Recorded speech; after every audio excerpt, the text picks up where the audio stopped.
E aí, galera, beleza? Salve, salve aqui, né? Hoje, para um bate-papo muito importante nessa reta final, 3 semanas para o Enem. E lá da galera do G5, né? Escolhido a dedo num bate-papo ali no Instagram, o Gabriel do Redatando trouxe toda a sua equipe para esse bate-papo hoje. Então, Gabriel de redação e Yuri de argumentação. E para fechar com chave de ouro, né, a cereja do bolo, porque não adianta só ter e publicar, né? O Gabriel disse assim, eu vou levar o meu aluno que deu o boom em todo esse projeto. Luiz Felipe também vai estar com a gente hoje, aluno nota 1000 no Enem 2022. Para você que nos assiste, colher o máximo possível de informações e aproveitar o máximo. Mas lembrando, papel, caneta e água, né? Porque participar desse momento sem anotar as partes importantes é um vacilo surreal. Então, com vocês, Gabriel, Yuri e Luiz Felipe, gente. Não tem palmas, né? A edição não faz, não se preocupe, não faz. Os caras são muito amadores ali, aquele Kleber não faz nada. Mas, gente, é uma alegria muito boa ter vocês aqui, viu? E poder desfrutar desse momento com a prova viva, né? De um trabalho muito bem desenvolvido. Muito obrigado, Stefano. Sou professor de redação, me chamo Gabriel Victor, estou há 8 anos atuando no mercado de redação, linguagens, e 2023 tem sido o ano mágico da minha vida profissional. Em primeiro lugar, por diversos resultados, 900 mais aprovações que a gente já vem colhendo aí desde 2015, numa pegada meio solo, tá? Que é quando surge a Redatando, numa proposta de aulas particulares de redação. E aí, em 2017, o professor Yuri, que aqui está, Filosofia, Sociologia, História e Afins, aceitou caminhar comigo nesta missão de redação e atualidades, com foco no Enem, tá? Mas a gente também trabalha para outros vestibulares, concursos. E, 2017, nossa primeira aula já foi sobre a relação capacitista, a relação de pessoas com necessidades especiais, tá? Em abril, quando a gente iniciou uma espécie de extensiva, semi-extensiva, e para nossa felicidade, naquele Enem, a abordagem foi a formação educacional de surdos, ou melhor, desafios dentro dessa área, né? E de lá para cá, tá? Inúmeras aprovações, inúmeros resultados. A gente vem se consolidando no mercado junto à G5, né? Que é um grupo de outras isoladas, naturezas, matemática, né? Juntamente com a redação / linguagens. E a G5 já nasce em 2018. Tá? E tudo isso, né, foi coroado em 2023 com o resultado do Enem 2022 com o Luiz Felipe. Então, Luiz Felipe não poderia ter chegado aí nas nossas vidas em um melhor momento. A gente já tinha conquistado quase tudo, mas ainda faltava um resultado que colocasse a gente aí diante de um patamar soberano e inquestionável, que eu acho que é isso que o resultado da única nota 1000 em Alagoas traz, tá? Fruto, em primeiro lugar, do Luiz Felipe, né, de toda a sua história, de toda a sua dedicação enquanto aluno, e posteriormente, né, esse trabalho foi intermediado pela minha coordenação e também, tá, pelo Yuri nesse processo.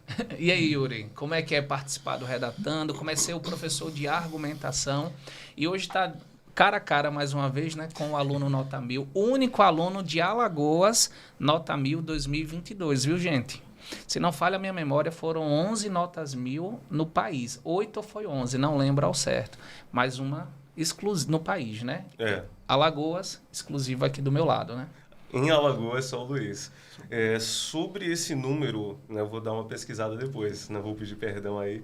Eu não tenho com exatidão, até porque eu não percebi nenhuma divulgação oficial do INEP. O INEP normalmente costuma divulgar uma cartilha de redação para o participante um mês antes do Enem. Sem comentários. Cruel, né? Mas, eles são muito legais com a gente. Enfim, né, ó, tá perto aí do Enem, bora aí, né? Dá uma dica aí pra galera. E aí, normalmente, nesta cartilha, eles apresentam cerca de 5, 7, 8 textos 1000 da edição passada. Tá? Então, em outubro, se não me falha a memória, de 2022, eles lançaram uma cartilha com redações exemplares de 2021, cujo tema foi registro civil, né? Invisibilidade social, alguma coisa assim. E a gente ainda está aguardando os textos exemplares que eles escolheram lá, mas eles nunca pegam todos os textos, sempre são alguns E a gente está esperando que essa cartilha saia e saia com o texto aqui de Alagoas do Luiz, né? Que já começou, diga-se de passagem, e é uma das partes que eu mais curto, com uma citação literária, né? Então, nada mais interessante do que valorizar a própria grade do Enem em relação a Oswaldo de Andrade, né? Ele citou um poema, Erro de Português. Então, assim, né? Nada mais interessante do que brincar ali com a própria língua dentro de uma redação, que ali o jogo é bem sério. E não somente o resultado 1000 no Enem, o Luiz também conseguiu aprovação em medicina, tá? Então, a gente não poderia ter uma coroação melhor. Mas se eu pudesse fazer aqui uma analogia simplória com o futebol, dentro do futebol a gente tem a ideia de tríplice coroa, né? Quando um time ele ganha tudo, né? O Nacional, a Champions, ou seja lá, ou aqui no Brasil, né? A Libertadores. Então, teoricamente, tudo que ele poderia ganhar no quesito de vestibular, ele ganhou, tá? Yuri. Então, né, como o Gabriel falou, eu peguei a redatando já no bonde andando. Ele já tinha falado comigo antes, mas eu tava numa que tô me preparando para concurso, não quis. E desde 2017 que eu tenho a felicidade de estar no projeto, assim. É uma coisa que é muito... A gente é amigo há 14 anos já, há muito tempo. Então, a coroação não só de uma amizade, mas de uma convergência profissional mesmo. A quantidade de alunos que eu toquei com a Isolada, que a gente conseguiu formar, que eu vi saírem de uma nota 560, 580, até chegar em 900 mais, né? A gente tem inúmeros alunos que aconteceram isso. Então, é um trabalho meio de base, de formiguinha. E ajudar eles com repertório sociocultural, que é minha paixão, né? Eu sou das sociais e tal.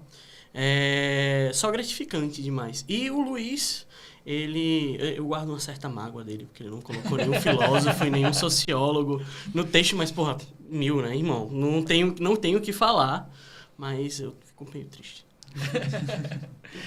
Então, vamos lá, né? Luiz Felipe, guardei nessa primeira parte da nossa conversa, talvez, a pergunta mais impactante. Como é ser um aluno nota 1000? Ser um aluno nota 1000 é uma experiência muito louca, assim, porque...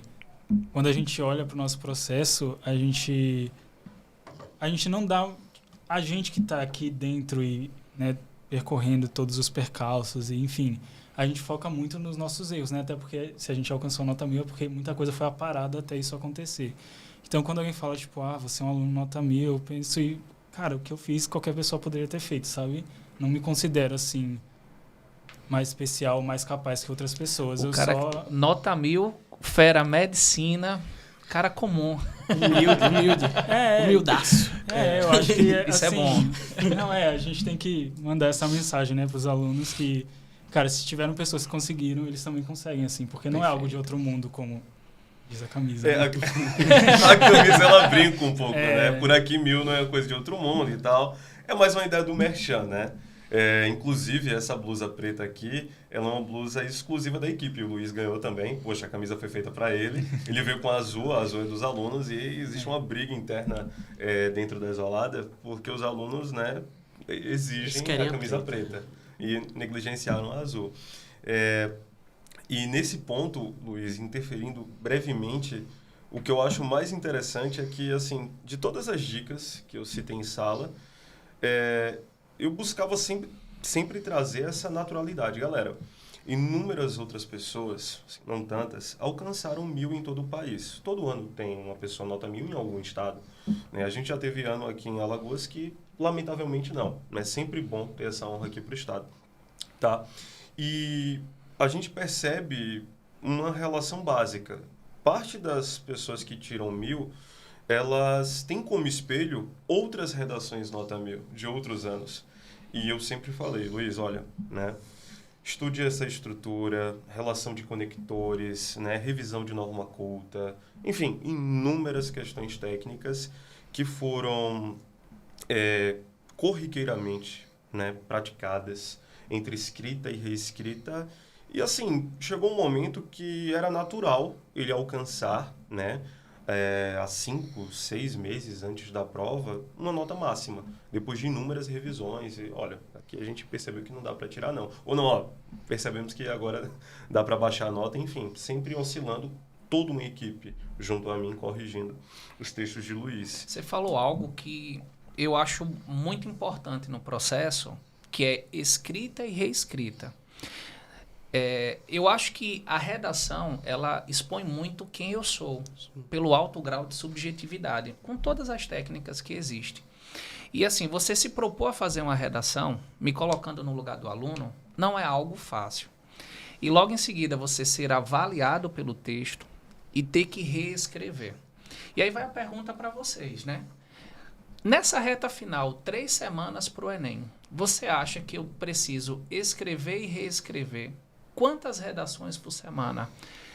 E você, Luiz, quantas fazia? Então, Vamos lá, né? Eu dei uma enlouquecida na reta final do Enem. Antes, né, de chegar aí faltando um mês para o Enem, eu fazia uma média de uma redação por semana, uma redação sobre um tema novo, e reescrevia as correções que vinham, né? E aí, quando foi chegando mais perto, eu fui ficando um pouco mais paranoico, assim, e aí eu comecei a fazer mais e mais. E aí, depois que passou o Enem, eu fui calcular quantas redações eu fiz, e acho que eu fiz umas 11 ou 12 redações, em outubro, assim. E pra mim é bastante coisa, porque eu fazia uma por semana. Então... 11 ou 12 por semana? Não, no total. No total. Não, aí não tem como. Entre escrita Não, e até reescrita. tem, né? Dependendo Isso, da agonia, da insegurança do perfeccionismo, né? Em terapia, gente. Porque, Tera- não, 12 por semana É loucura. Aí já é um negócio muito... Mas, enfim, eu acho que a questão da escrita e da reescrita tem isso que você falou, né? Tipo, o aluno ele tem que ser muito... porque como a redação realmente envolve algo subjetivo, né? A escrita é a única parte da prova do Enem que não é objetiva, né? Não é marcar X. Você tem que escrever e redigir. E tem seus critérios, tem seus parâmetros técnicos, mas também envolve muito o que você quer escrever enquanto O aluno. seu eu, né? Exato. E eu passei por um processo muito de abandonar um pouco esse eu, porque eu tinha um estilo e eu gostava de fazer as coisas que, enfim, colocava termos às vezes que só faziam sentido na minha cabeça, coisas do tipo. E aí os corretores falavam, então, isso faz sentido para você, mas para que você está perdendo ponto em argumentação, porque você não está explicando direito o que isso significa. E aí você vai entendendo o que o INEP quer do aluno quando se trata de redação. E a reescrita, ela ajuda você a polir realmente esses vícios de escrita. Às vezes o aluno nem sabe que ele tem certos vícios, entendeu? E aí, quando ele reescreve e torna, às vezes nem a redação inteira, mas aquele parágrafo assim que os corretores apontaram, aqui tem muita falha de argumentação.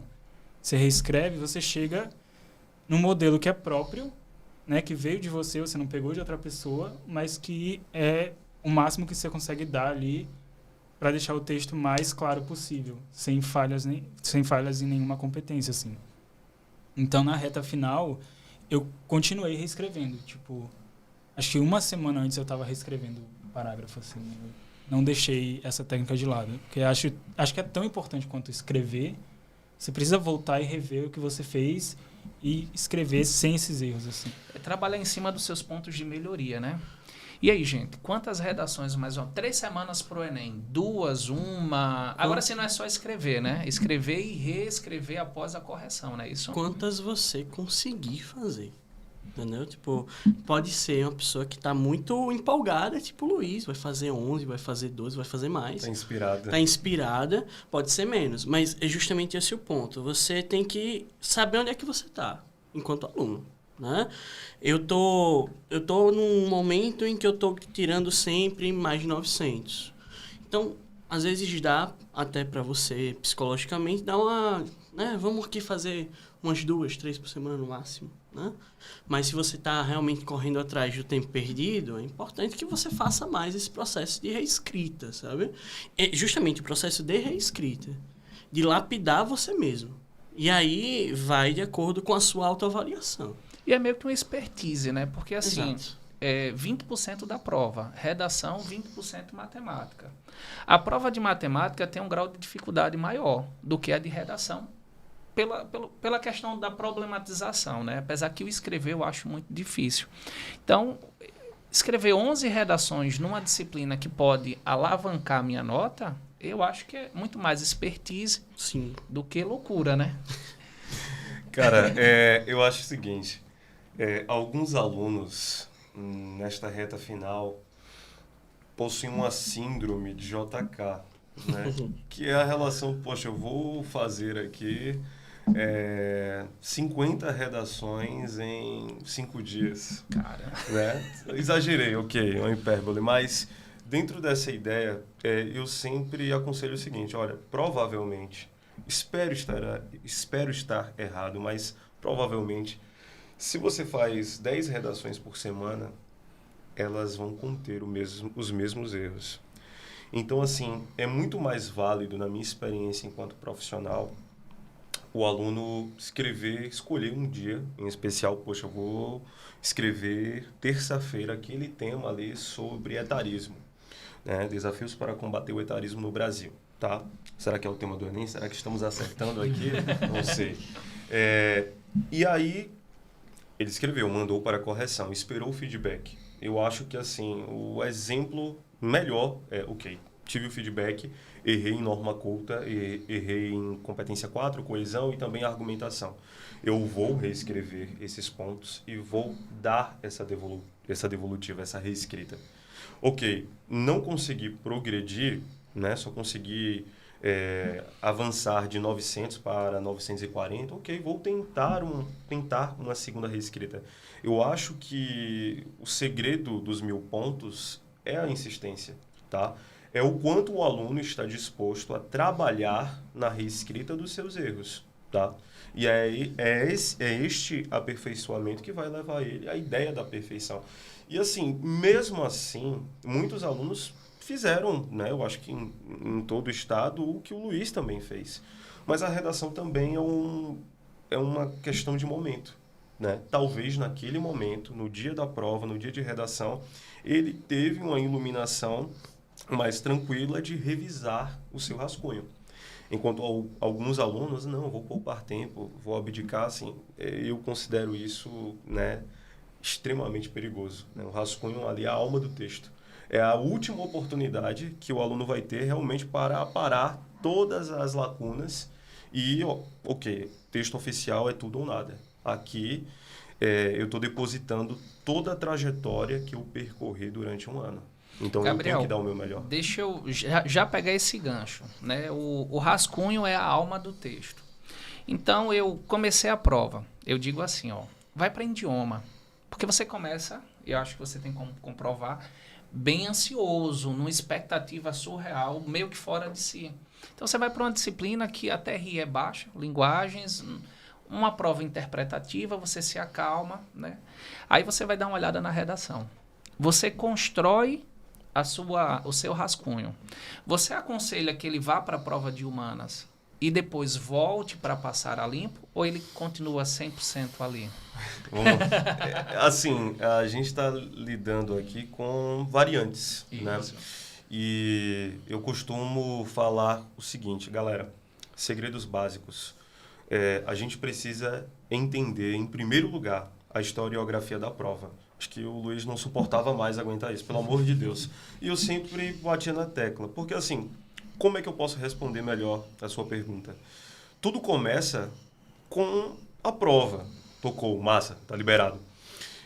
A galera vai olhar o tema de redação. Eu não conheço alguém que tenha frieza. Pera aí, vou responder as 45 questões aqui, né? Tô tranquilo, o tema não me abala. Isso não acontece. E aí, depois de responder linguagens, ou então, não, vou logo para humanas, vou ver o tema. Não, ansiedade é o tema.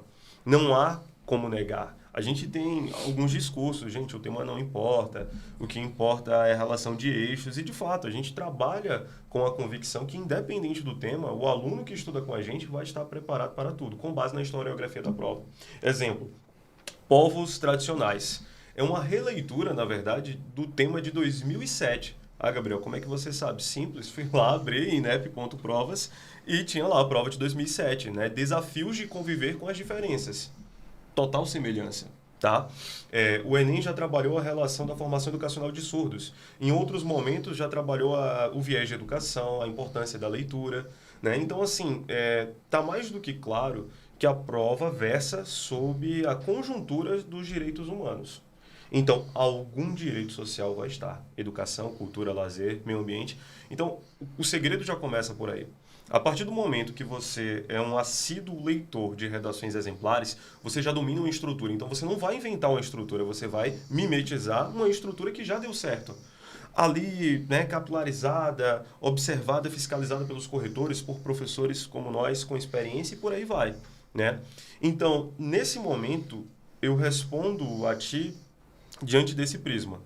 Se o aluno ele já tem uma técnica que vem dando certo a partir dos simulados, por meio da repetição, ele só vai mimetizar a técnica que já deu certo no dia, ele não vai inventar. E aí, assim, por tabela, Gabriel, qual a sua opinião? A minha opinião, e até o que eu fiz como aluno, né, já tirei 880 como aluno, 980, enfim, já fui de extremos, né, entre o Enem do segundo ano e o Enem do terceiro ano. E dentro dessa conjuntura, o que eu posso afirmar é que eu busquei, em primeiro lugar, ver o tema da redação. Eu acredito que antigamente o tema ele estava lá na cara, eu acho, né? Já era a primeira prova. E agora é no meio, não sei se é uma estratégia do INEP, enfim. Então, assim, normalmente o aluno ele vai ver o tema de redação. E eu acho interessante, eu aconselho, se servir essa estratégia ao alunado que esteja aí assistindo a gente. De examinar, poxa, será que tem alguma coisa de linguagens que está conversando com esse tema? Será que tem alguma questão de humanas? Exemplo bem básico, no Enem, isso em conversa com os nossos alunos, no Enem de 2015, o tema foi persistência da violência contra a mulher. E a prova foi num domingo. E no sábado, quando ainda tinha esse regime, sábado, naturezas e humanas.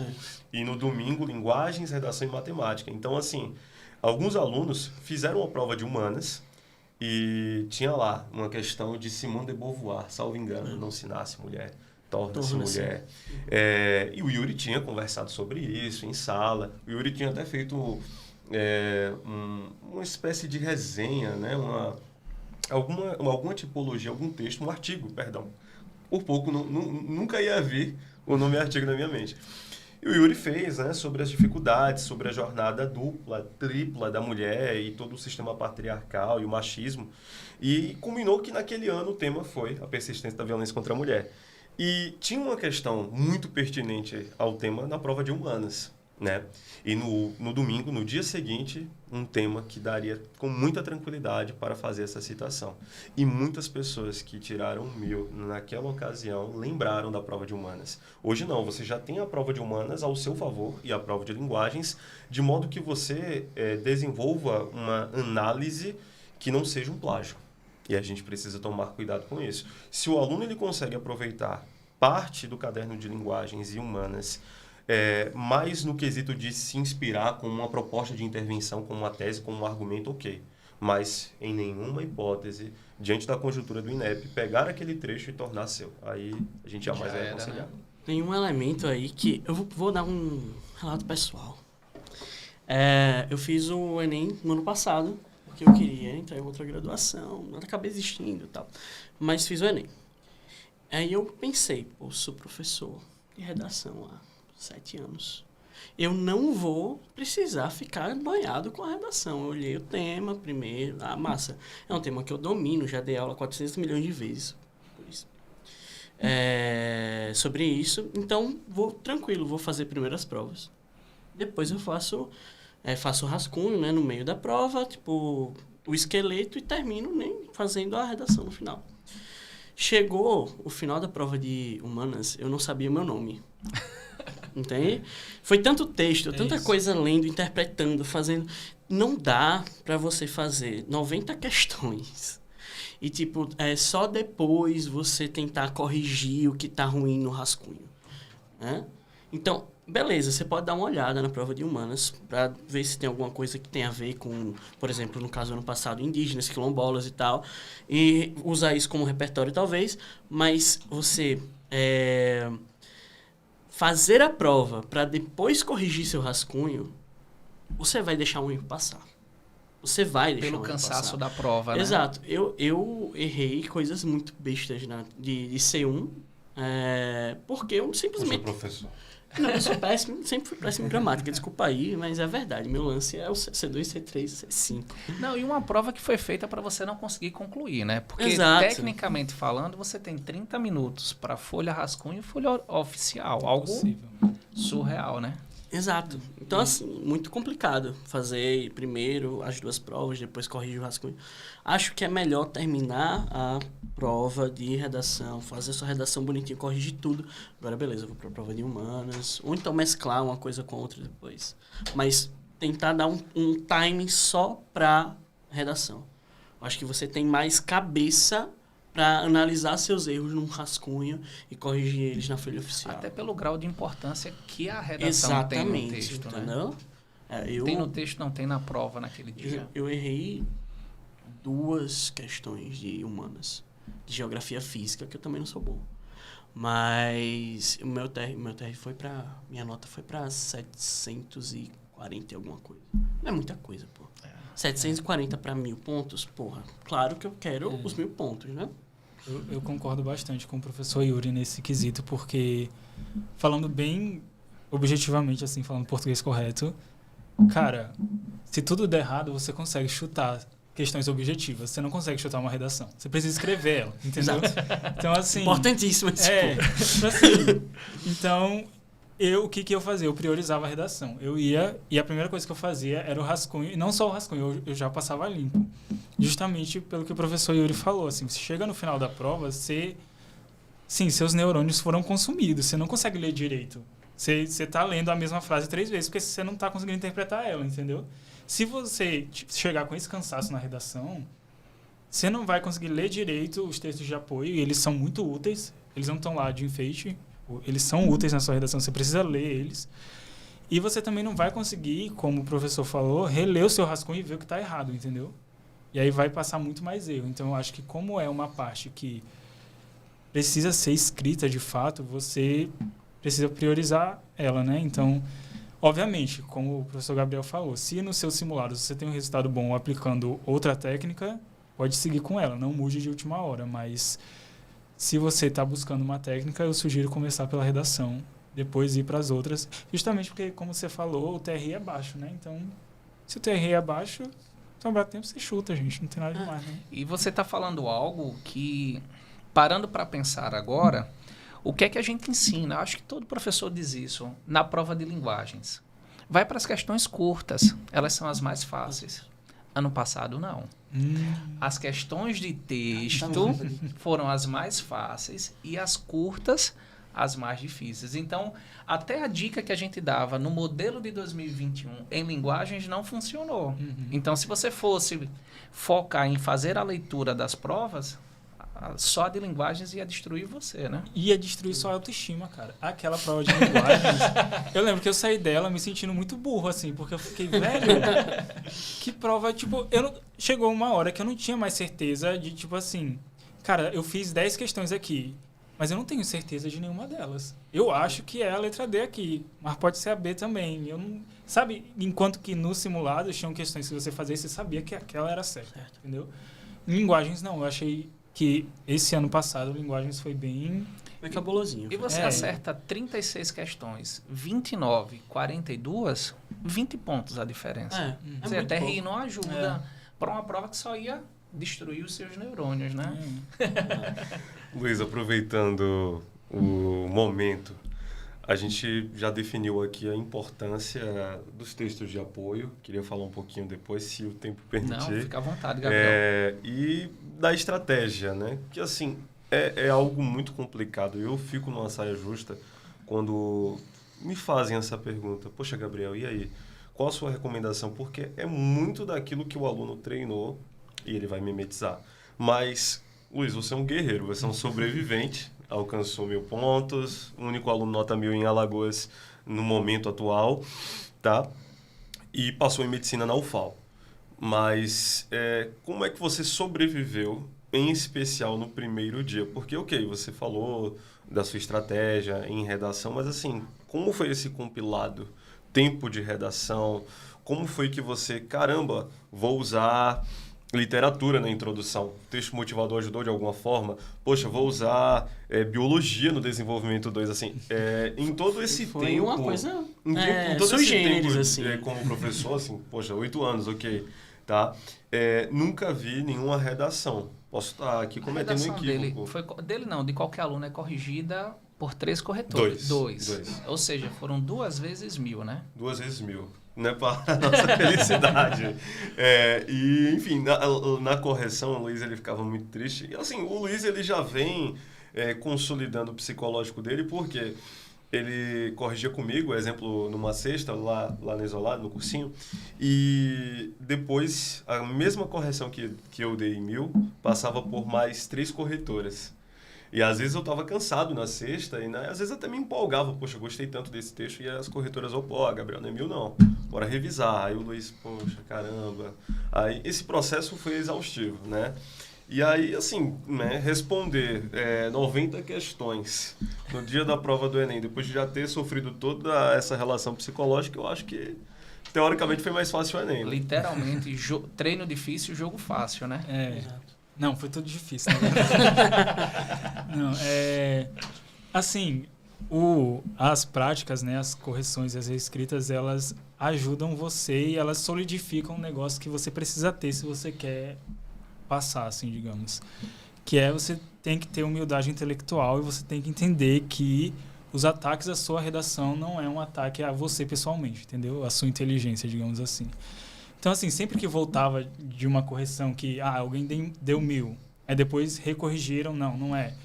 Eu buscava extrair o máximo daquilo, porque eu estava desesperado para passar, entendeu? Então, para mim, não importava se tinha tirado 1.000 e aí depois não foi, porque não era o meu ego que estava em jogo. Eu precisava passar, entendeu? Era normal ficar puto.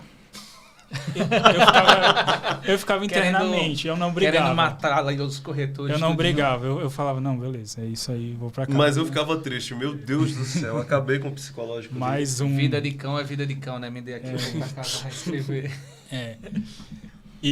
Mas na hora da prova, né, você falou o processo na hora da prova, como que enfim, eu tinha usado essa referência do Oswaldo de Andrade em alguma redação que a gente fez, eu não sei se você lembra. Mas eu tinha usado. Foram tantas. É meio cruel essa pergunta, mas enfim. Eu tinha usado ela, então ela veio na minha mente porque eu já tinha feito uma redação sobre isso. E sobre a biologia, cara, foi muito tirar leite de pedra, assim, que é uma coisa que você tem que fazer às vezes. Porque eu olhei os textos motivadores... Deixa eu só entender. Ele utilizou na argumentação biologia? Exato. Exatamente. Por isso que eu disse que foi sui generis, eu nunca vi. No desenvolvimento 2. No 1 ele utilizou um ministro. Foi o Barroso. Faquin. Que é um conceito ligado à filosofia e sociologia, indigenato. A filosofia do direito. E como biologia? Então, quando eu li os textos de apoio, eu li o tema primeiro, porque realmente a gente vai direto no tema, né? Aí, beleza. O tema envolvia os povos tradicionais. Eu não podia ficar falando só de indígenas na prova, porque o tema abordava os povos tradicionais.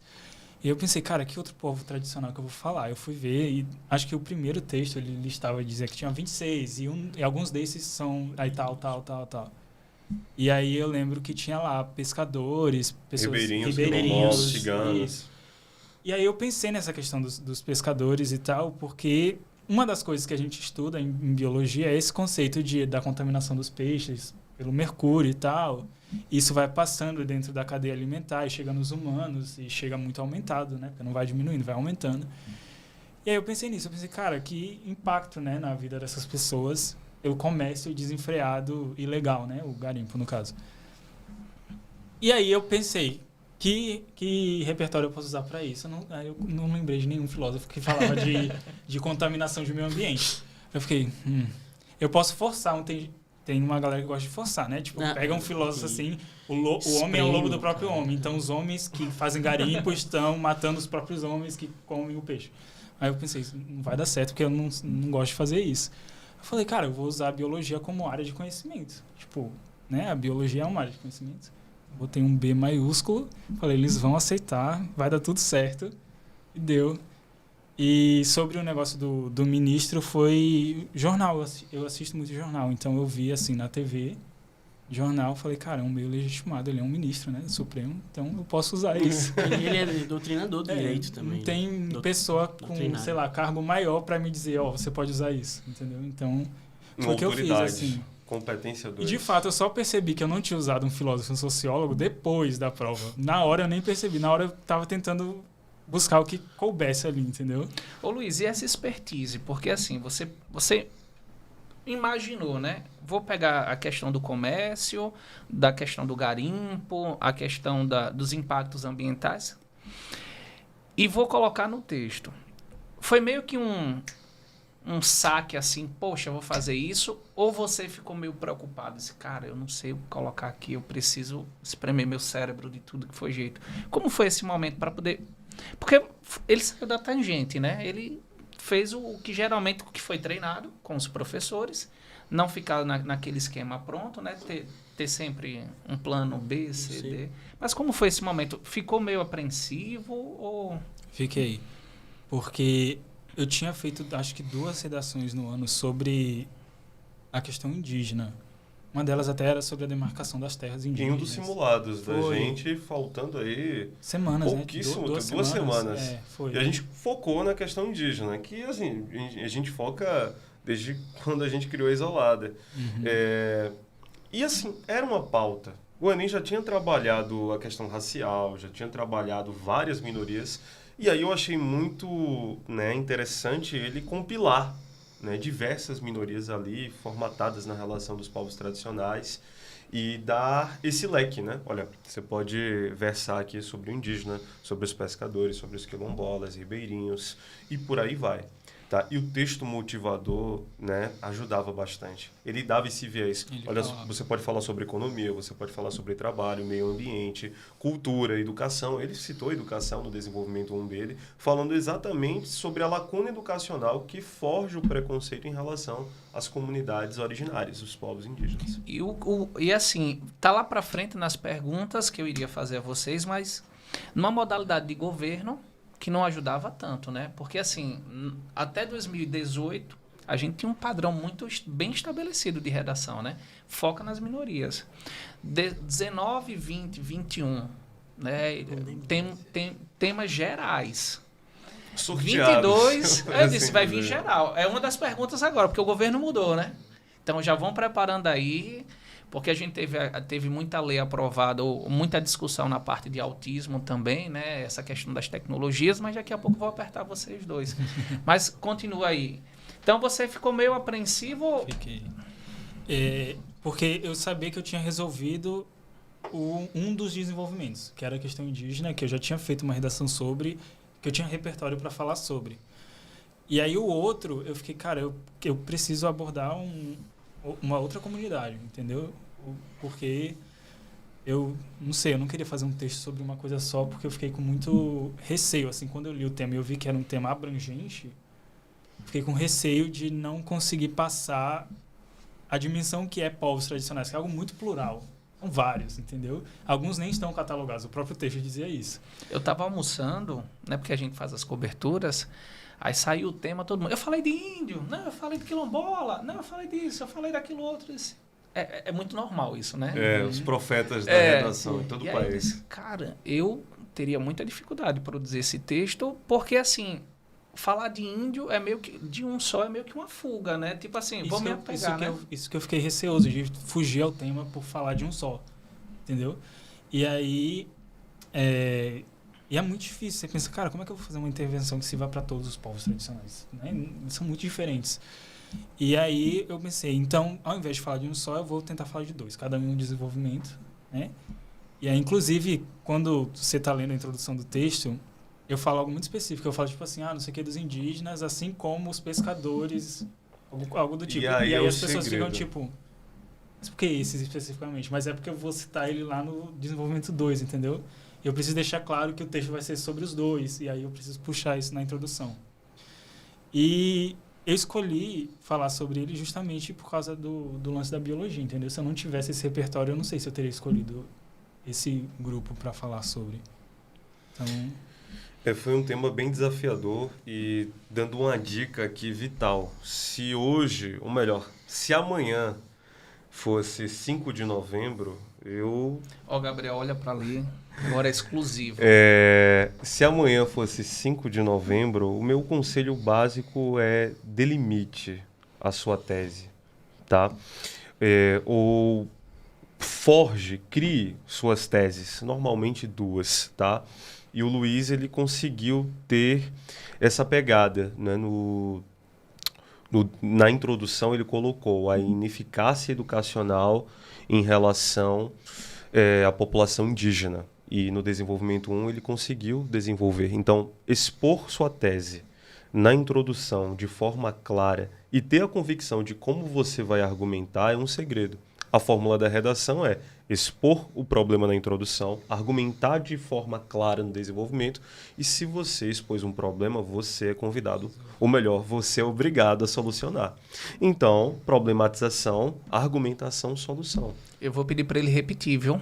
Presta atenção. Como você deve produzir a sua redação? Introdução. Introdução, escolha sua tese, deixe essa tese bem clara. Exemplo, ineficácia educacional em relação ao eixo, ao tema. Tá? E ele delimitou um dos povos tradicionais. Ele especificou que existe uma lacuna educacional em relação aos povos tradicionais, né? Aos povos originários indígenas. E depois ele falou ali que existe uma lacuna sustentável, uma lacuna ambiental em relação aos pescadores. Ou seja, ele deixou ali uma coisa bem específica, muito embora a gente possa encontrar redações mais genéricas. Exemplo, isso aqui é culpa do governo, é uma negligência governamental, é uma ineficácia social, né? Uma invisibilidade familiar, enfim. Né? Delimitar bem a tese é o segredo do sucesso em qualquer redação. Porque a partir do momento que você pensa, Stefano, poxa, eu vou falar sobre educação no meu D1. E você deve, no desenvolvimento, se você expôs na introdução, articular ideias. Como essa educação é falha em relação aos povos tradicionais? E aí existe um link. Porque a gente poderia, e o Luiz é prova disso, o único nota 1000 aqui no estado, atualmente... Você viu o orgulho, né? Falar de educação em vários temas. Isso foi possível em 2022. 2021, registro civil. E a gente começa a pensar, poxa, será que todo mundo no Brasil tem acesso à informação acerca da importância da documentação e de alguns documentos vitais para o processo do voto, para o processo da identidade, para estar em um processo regular de educação? Então, tem envolvimento com a educação. 2020, será que todo mundo tem uma educação para ter uma relação inclusiva em relação às pessoas que possuem necessidades especiais psicológicas? E esse tema, para mim, foi mágico, foi maravilhoso, que foi o tema de 2020, né? E foi um tema muito conjuntural ali em todo o processo pandêmico, né? Aí, 2019, a gente poderia falar dessa questão da educação vinculada ao cinema? Claro, o cinema é uma forma educacional, o cinema é uma arte que promove vários conceitos políticos, sociais, filosóficos, né? O cinema é arte, arte é vida. Então, daria para que a gente pudesse também utilizar, daria para que a gente conseguisse utilizar a educação. O momento é agora, 2023, mudança de governo, um governo mais assistencialista, um governo mais de esquerda. E aí, galera? Volta às minorias ou não? Eu vou deixar com o Yuri essa parte aí, que ele é um cara da argumentação aí. Então, palpites, professor Yuri. Palpites, eu não sei. É o melhor palpite, viu? Exato. É muito difícil a gente falar sobre isso se a gente não tem uma amostragem, né? Pô, cientista social, né? Eu preciso ter uma amostragem para fazer minhas inferências. Mas, assim, pode ser, é uma possibilidade. A gente tem que entender isso. Eu acho que esse último período demonstrou muito bem uma coisa. A gente não pode ser justo positivista e achar que não há interferência governamental na prova, que a prova é extremamente técnica. Vai ter, entendeu? E dependendo da agenda que o governo ele seguir, você vai ter diferenças também, em especial em um tema, em uma prova que é tão importante quanto a prova de redação, né? Então, sim, é possível que venha, que volte. A questão dos povos originários, para mim, foi muito acachapante. Eu não esperava disso. Ainda mais depois dos últimos 3, né? Das últimas 3. Ô Yuri, o governo talvez use esses textos para tentar entender como essa atual geração, a próxima geração técnica, né, de trabalho, pensa, ou você acha que não? Não entendi. Você acredita que a prova do Enem é meio que também uma sondagem social de como as pessoas estão entendendo os movimentos do país? Você acha que o governo chega a acolher isso ou não? É mais um desafio? Eu não acredito. Eu acho que apesar da importância que tem a prova do Enem, eu acredito que ela não é um funil nesse sentido. Entende? Eu não acredito que seja, não. Perfeito. Eu posso fazer uma inferência, porque senão eu vou perder a linha de raciocínio. Eu queria falar de texto de apoio, porque falaram muito de texto de apoio, e eu preciso falar sobre isso. Galera, pra qual câmera eu olho? Para aquela daqui. Eu fiquei meio vesgo, eu confesso. Eu não sabia, eu fiquei 5 minutos oscilando. Vamos lá. Pessoas, leiam um texto de apoio como se ele fosse uma base argumentativa qualquer. Porque ele é muito importante. A gente sempre bateu nessa tecla. O texto de apoio, ele não tá lá para ser bonitinho, ele não tá lá para ser legal, ele tá lá para dar um norte para o que você vai falar, né? Os textos de apoio da prova 2022 foram incríveis.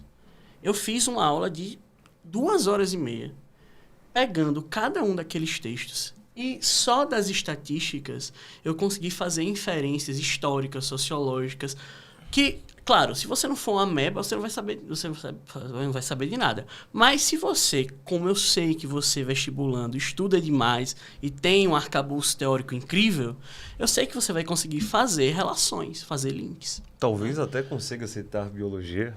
Pois é, como fez o nosso querido Luiz. Então, assim, a ideia de ler o texto de apoio e perceber ele como um guia para a sua ação é muito importante, porque, inclusive, essa noia toda que teve, não, porque eu não sei o que falar dos povos originários.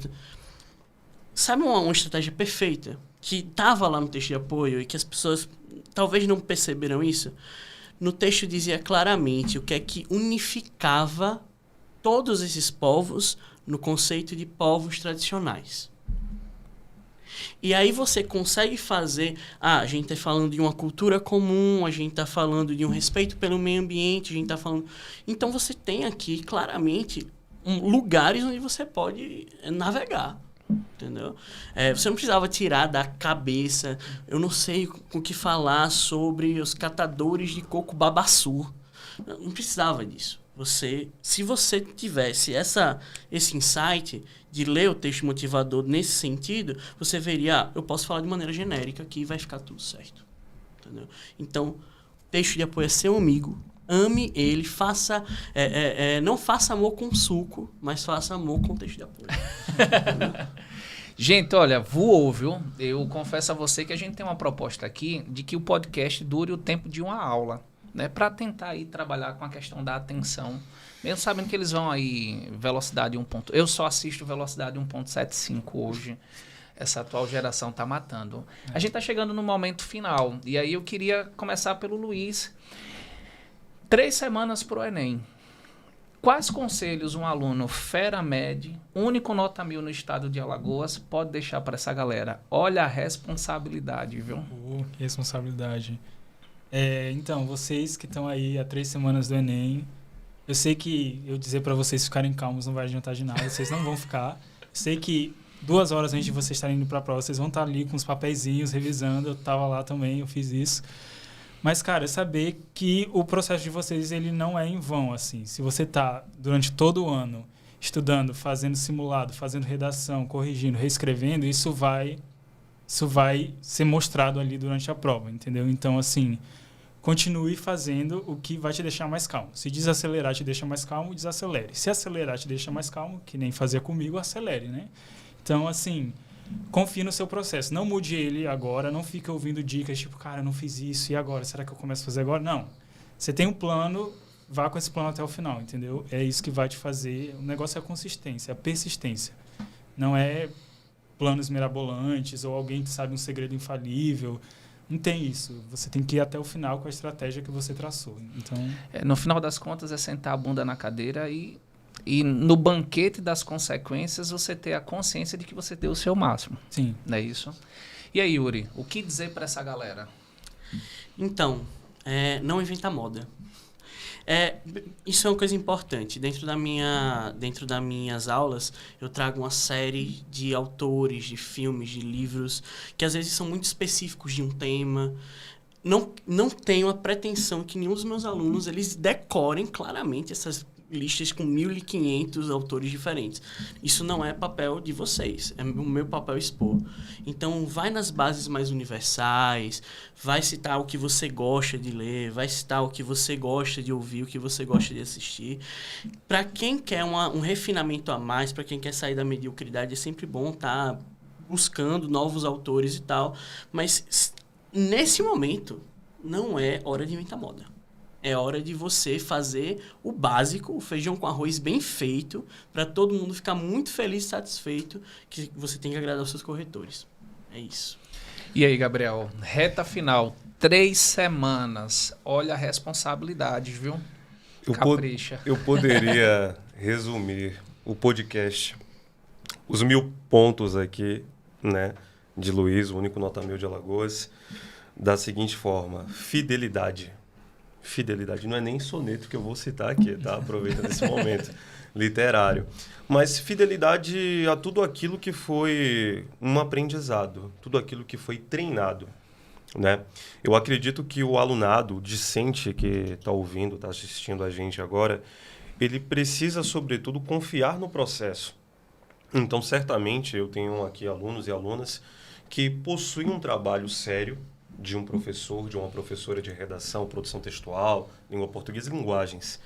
E é necessário acreditar diante desse trabalho. Poxa, a correção aqui teve avaliação de 960. A preocupação do aluno hoje, há 3 semanas, há pouco tempo do Enem, como que eu posso melhorar naquela competência? Como que eu posso reverter as minhas falhas, especialmente de C1, gramática, norma culta, atenção, tá? Não permita que todo um trabalho, né, venha a ser fragilizado, esmorecido, né, pelo esquecimento de uma vírgula, de um acento, de uma concordância que não foi checada, daquela rasura que poderia, né, ter aquela ideia mais perfeccionista e atenta, tá? Então, se for necessário, antes de revisar o seu rascunho, vá ao banheiro, lave o rosto, né? Respire fundo e olhe atentamente, né? Neste rascunho, no rascunho do dia 5 de novembro, vai estar todo um trabalho de 1 ano de professores e do próprio discente, né? E é isso, né? Fidelidade a tudo aquilo que foi feito. Fidelidade à tese. Poxa, se eu quero debater, se eu escolhi como tese educação na minha introdução, eu vou falar no D1 sobre educação. Se eu escolher falar no desenvolvimento 2 sobre uma alienação midiática, eu vou falar disso no desenvolvimento 2. E na intervenção eu preciso lembrar que eu devo fazer uma proposta de intervenção detalhada para ambas as teses. De repente o aluno ou a aluna vai escolher uma proposta que tem um potencial de resolver ambas as problemáticas. Ou então, né, teoricamente é o meu conselho, aquilo que é mais pragmático, fazer 2 propostas distintas e uma delas deve ser detalhada. E aí, Cabeção, não pode vacilar, viu, cara? Um momento como esse voou, mas eu vou dizer uma coisa. Muitas informações fundamentais na tua preparação. Eu vou me dirigir ao Gabriel, porque a gente estava ali, né, nos contatos, mas Deus sabe o quanto eu sou grato por esse momento e pela oportunidade, né, de ter trazido a sua equipe completa, mas a prova real de um trabalho, né, que realmente é muito bem feito, que é a nota 1000. Parabenizar você, Fera Med, né, único nota 1000 em Alagoas, no Nordeste ali, né, tá no top 7, top 8, top 9, que foram pouquíssimas notas 1000 nesse ano. Dizer que foi surreal pela dificuldade do tema. E isso é mérito seu, né? Mas não tem para onde, né? Os professores sempre contribuem nesse processo. E eu estou muito feliz de ter compartilhado essa mesa, esse momento com todos vocês e poder ajudar o pessoal de casa aí com informação de alta qualidade. Se não anotou, vacilou, volta lá, vai ter que reassistir, pega todas as orientações, pega todas as dicas. Como eles falaram, né? Não adianta, aqui ninguém deu dica-chave, aqui ninguém quer que você mude a sua estratégia, mas você tem que ter expertise. E um momento como esse vai te ajudar muito. Então, até a próxima. Fica ligado, 3 semanas Enem, galera. Valeu!